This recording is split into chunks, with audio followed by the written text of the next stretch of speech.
tentar libertar as pessoas. Qual é o impacto aqui? Jesus usa 5 palavrinhas gregas para expulsar o demônio. Objetivamente, não sei se em português está, acho que está 4, né? Cala-se, cale-se e saia dele. Simples assim. Jesus não teve que fazer ritual, entoar cânticos, entoar alguma coisa, né, mística.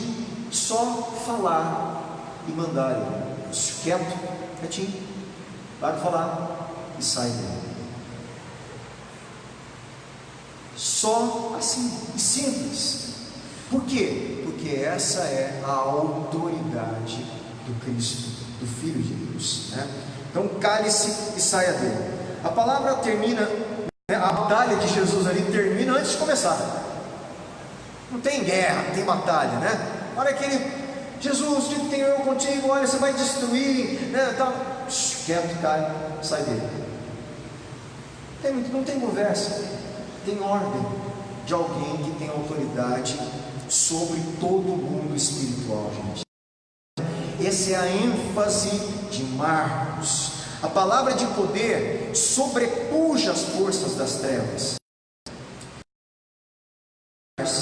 inteiramente derrotadas. Versículo 27, vai lá mais um pouquinho. Todos ficaram admirados, como a gente viu, né?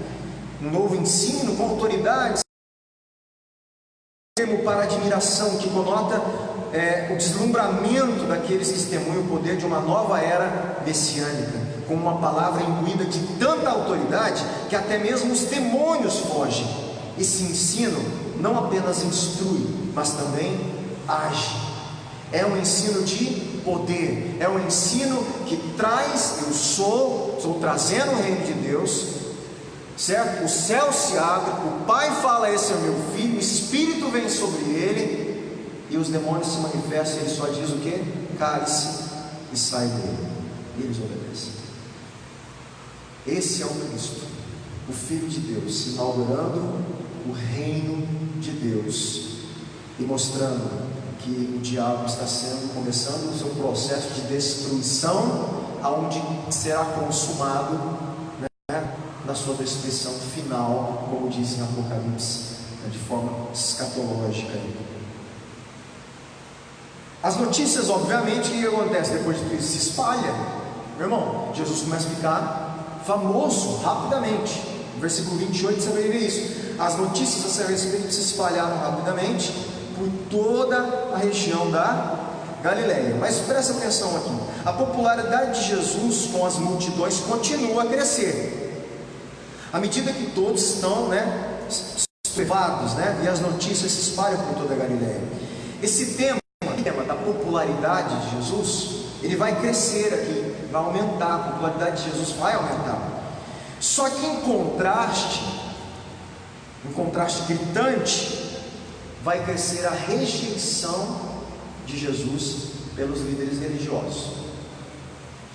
Enquanto a multidão cresce e vai atrás de Jesus, e a popularidade dele aumenta no meio da multidão, a popularidade, né, e a rejeição de Jesus no meio dos líderes religiosos cresce também, começa a crescer. Nós temos que lembrar que a multidão só rejeita Jesus mais para frente, mais para o final.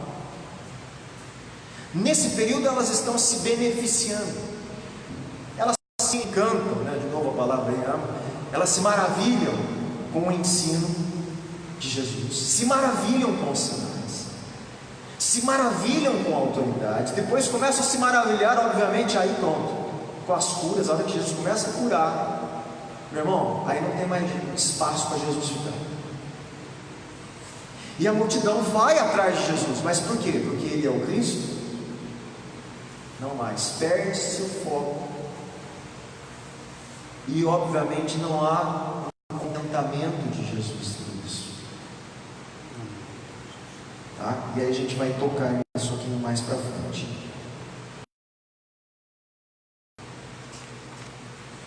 Versículo 29, vai lá mais um pouquinho ler, versículo 29 em diante. iniciar esse trecho e a semana que vem a gente continua. Marcos 1, 29. Logo que saíram da sinagoga, foram com... O que aconteceu na sinagoga? Ele expulsou o demônio lá. Ele estava ensinando na sinagoga e acontece o caso desse demoniado. Logo que saíram da sinagoga, foram com Tiago e João à casa de Simão e André. A sogra de Simão estava de cama com febre, e falaram a respeito dela a Jesus. Então ele se aproximou dela, tomou-a pela mão e ajudou-a a levantar-se. A febre a deixou e ela começou a... Ao anoitecer, depois do pôr do sol, o povo levou a Jesus. Meu irmão, olha só, ao anoitecer, depois do pôr do sol, o povo levou a Jesus todos os doentes e os endemoniados. Toda a cidade se reuniu à porta da casa. E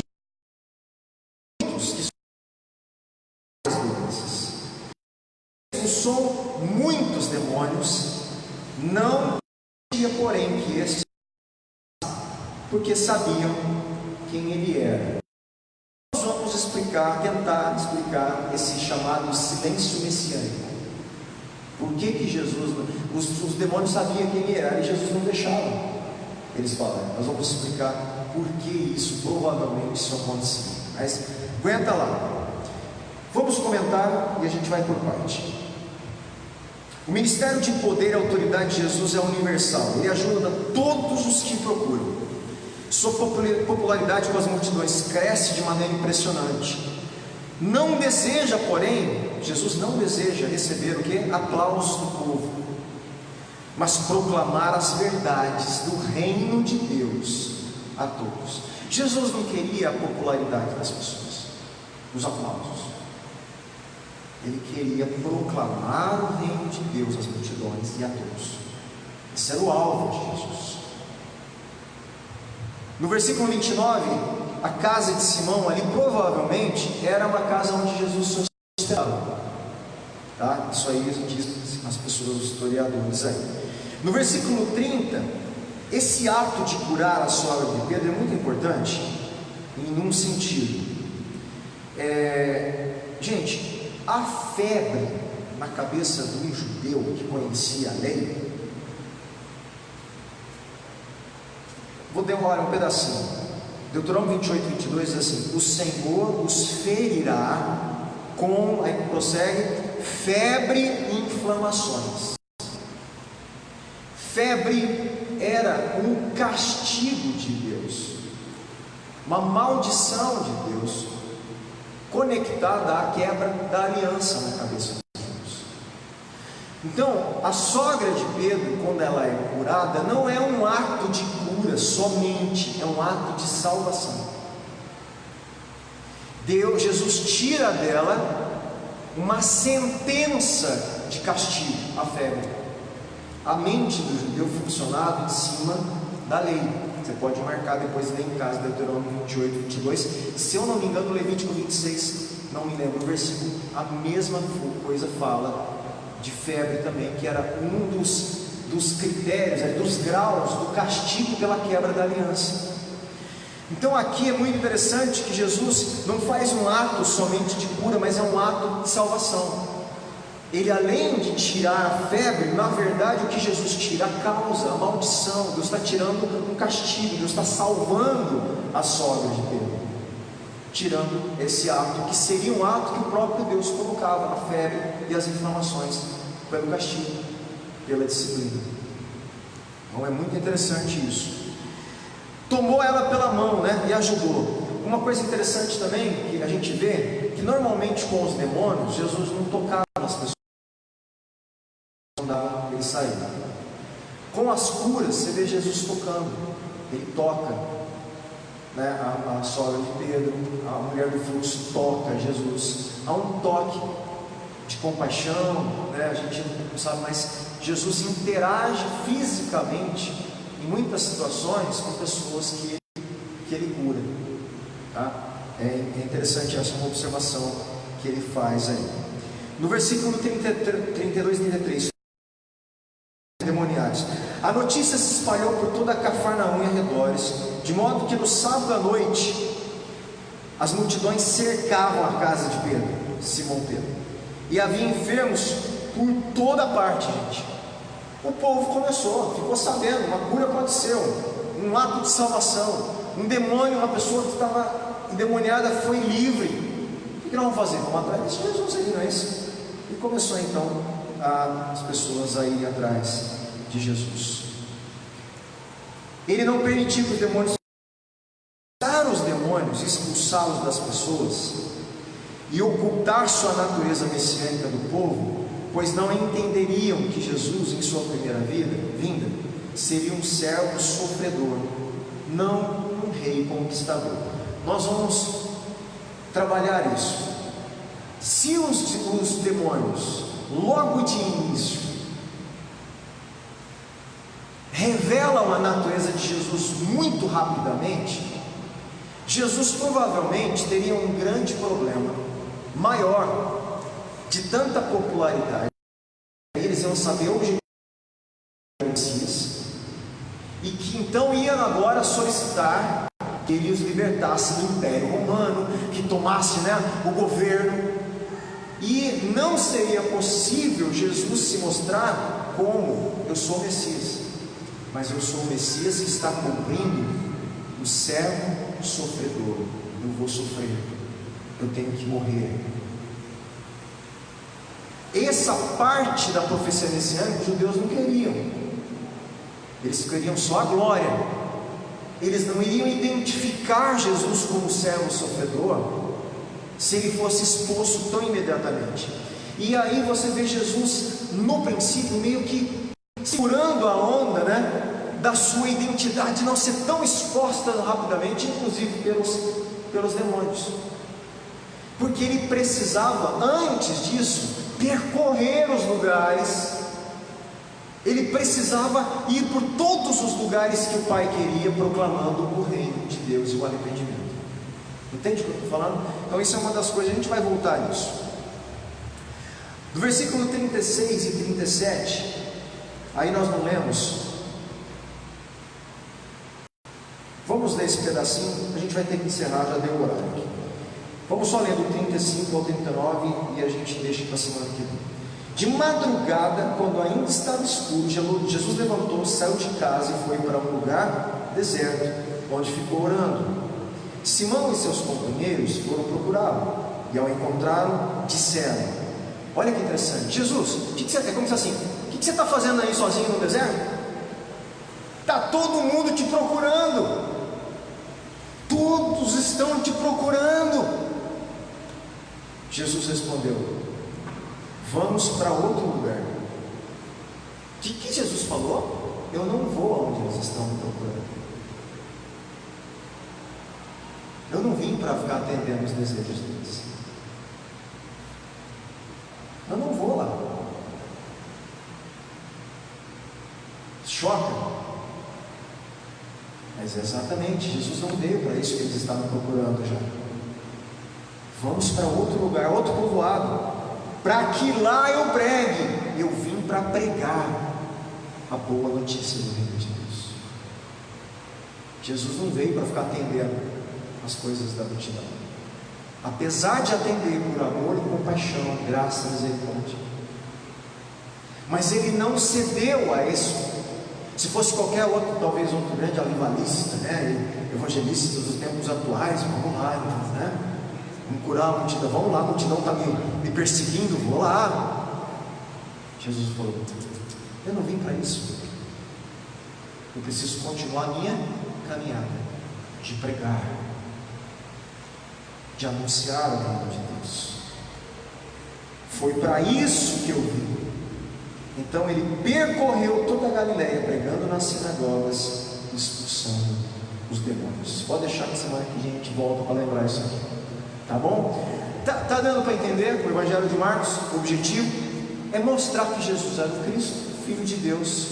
Esse é o que Marcos está fazendo, desde João Batista como precursor, o batismo de Jesus, o céu se abrindo, o Espírito vindo sobre ele, o Pai falando: tu és o meu filho em quem eu tenho prazer, indo para o deserto, vencendo Satanás, pregando na sinagoga sobre o reino de Deus. O tempo é chegado, expulsando o demônio. Gente, olha o que eu estou falando, só nisso aqui Marcos já poderia falar: estou satisfeito, né?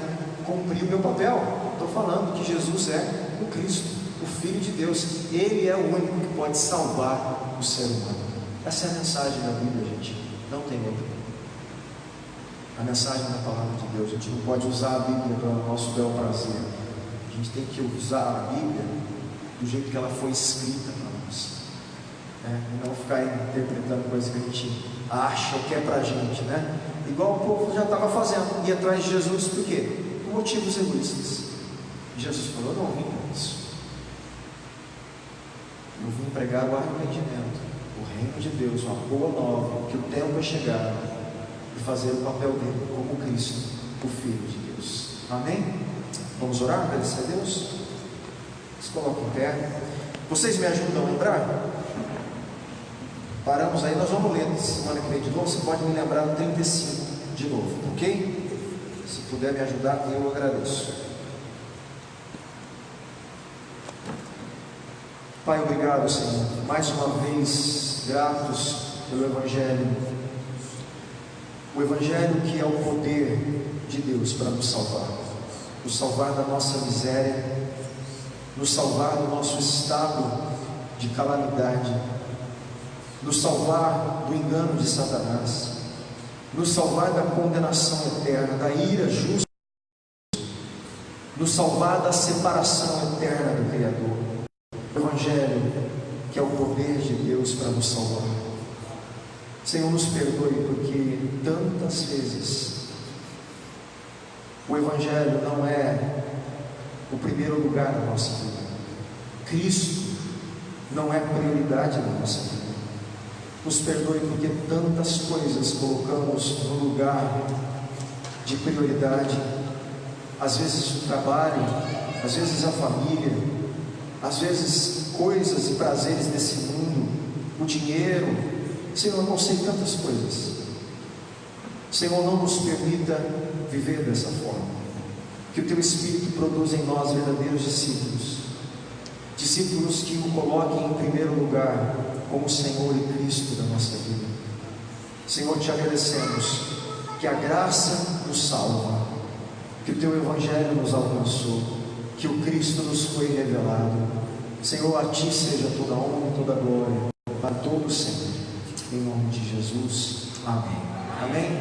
Deus abençoe, meus irmãos, em nome de Jesus.